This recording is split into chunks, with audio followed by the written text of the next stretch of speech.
de la géométrie dans l'espace dans laquelle on va se familiariser avec des figures de l'espace.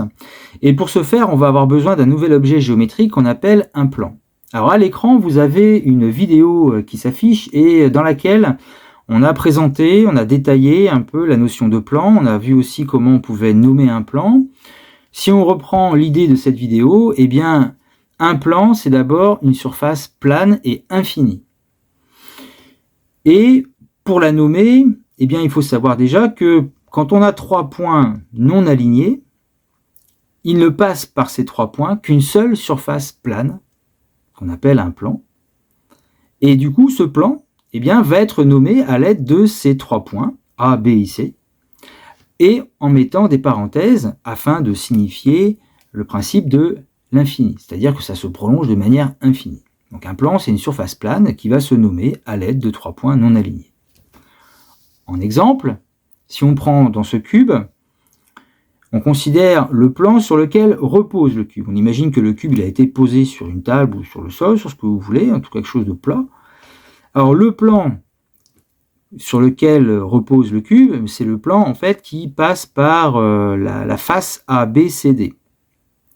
Pour nommer ce plan, il suffit de 3 points non alignés. Donc le plan va être nommé soit ABD, ou alors on peut le nommer ABC, avec des parenthèses. Alors maintenant au niveau de la représentation, quand on devra représenter des plans, quand on nous parlera du plan ABD, eh bien déjà on commence par relier les 3 points, mais attention, un plan c'est pas un triangle.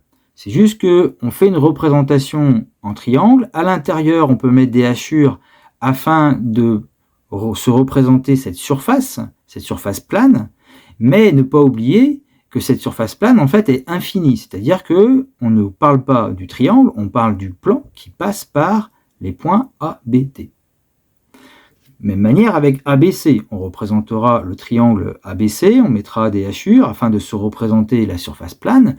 Et justement, la surface plane, ici représentée en vert ou ici représentée en rouge, on a l'impression qu'elles sont différentes, mais non, puisque de toute manière, il s'agit d'un plan infini.